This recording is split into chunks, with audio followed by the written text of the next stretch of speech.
The only way we're going to lose this election is if the election is rigged. Remember that. What's going on with balloting will prove to be one of the great catastrophes in the history of our country, even beyond elections. For months, President Trump has been casting doubt on the legitimacy of the 2020 presidential election, claiming without evidence that mail-in votes are rigged and that a delay in the election results is the sign of fraud. You're not going to be able to know the end of this election, in my opinion, for weeks, months, maybe never. Experts say higher voter turnout and an increase in mail-in ballots could cause a delay in results for the election, but that a delay is not cause for alarm. So why is the president questioning the legitimacy of the election?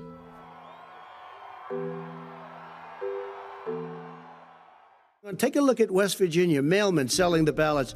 They're being sold. They're being dumped in rivers. This is a horrible thing for our country. This is not going to end well. Donald Trump has primarily used conspiracy theory rhetoric when he talks about the election in 2020. Conspiracy rhetoric is a self-sealing narrative, which means that logic and evidence are not allowed to count against the conspiracy. And if you say, well, no, actually the evidence shows that this doesn't happen very often at all. There is no mail fraud, for example. The conspiracist says they're hiding the truth from you. And the Democrats know it, and they're setting it up for chaos, and that's what they've done. In recent weeks, President Trump has ramped up his rhetoric on voter fraud and focused much of his attention on mail-in ballots. Because what they're doing is a hoax with the ballots. They're sending out tens of millions of ballots, unsolicited, not where they're being asked, but unsolicited, and that's a hoax. This is going to be a fraud like you've never seen. I think it is clear that there is no evidence that widespread or systematic absentee voter fraud is a real phenomenon. The Conservative Heritage Foundation actually took a look at this recently and found that over 20 years and over 200 million mail-in ballots cast, they could only identify 143 instances of absentee ballot fraud. So it's just not a problem at any scale. And when it comes to mail-in ballots, they do have the mechanisms in place to check the ballots that are being returned to ensure their accuracy. Just as poll workers will match signatures when you show up to vote in person, the same matching process occurs when you return your ballot by mail. Ballots are printed and envelopes are printed on special kinds of paper, which would make any attempt to engage in fraudulent manufacturing of ballots or envelopes virtually impossible. President Trump has largely polarized the issue of absentee voting. He has cast doubt about voting by mail for months, and I think that message has resonated with his voters. One survey found that Democrats are more than twice as likely to use mail-in ballots as Republicans this election season. This means that on election night, preliminary numbers could skew Republican, and as the mail-in votes are counted in the days after the election, the results could shift more Democratic. It's nice on November 3rd, you're watching and you see who won the election. And I think we're going to do well because people are really happy with the job we've done. But you know what? We won't know. We might not know for months because these ballots are going to be all over.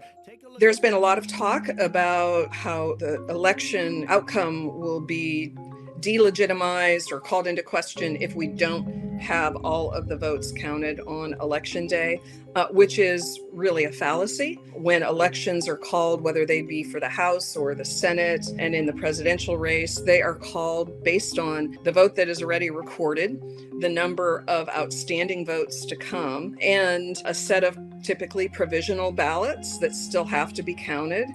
No one is elected on election night. One way of understanding Trump's rhetoric is to think about it as a paralipsis, which is the rhetorical figure that can be understood colloquially as, I'm not saying, I'm just saying. It allows him to say two things at once. I'm not saying the election is rigged, but the election is rigged.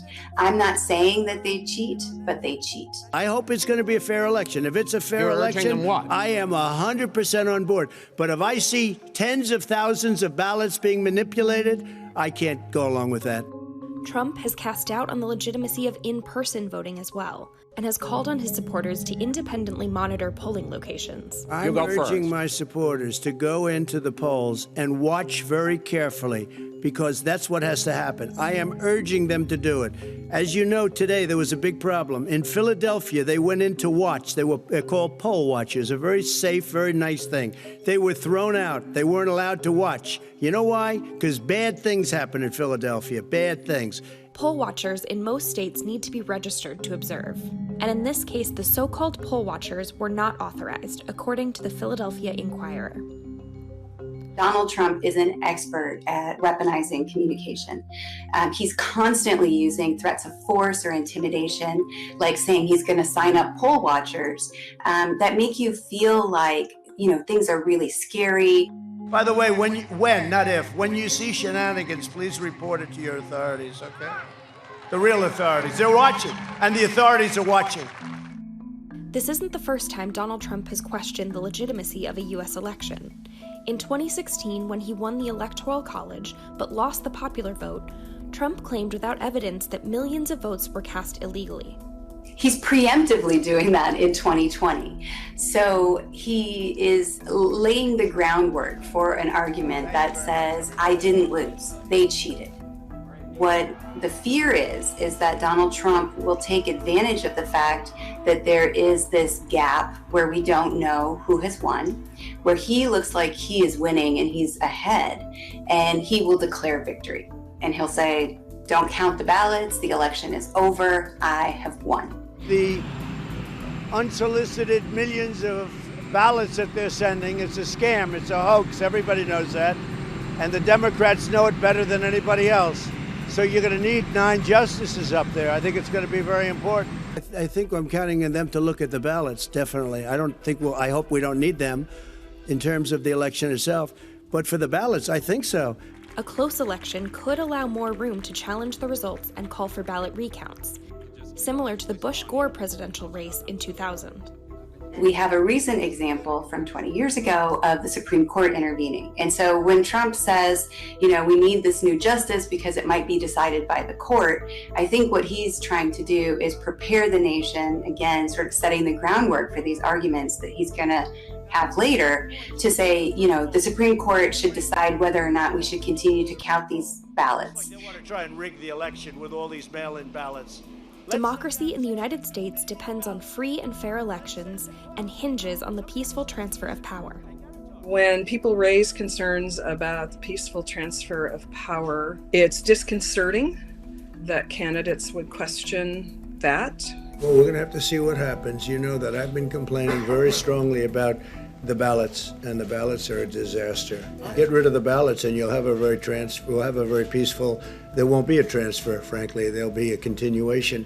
They talk about, will you accept a peaceful transfer? And the answer is yes, I will. But I want it to be an honest election, and so does everybody else. Whether Trump means it or not, either way, it's anti-democratic because it throws the whole electoral process into doubt, and it uses compliance-gaining strategies rather than persuasion to try to convey his message. Much can happen between November and December to legitimize the outcomes, to clarify any possible errors, and to show that the United States has a vigorous electoral system that can produce elections that have some level of legitimacy for the majority of American people.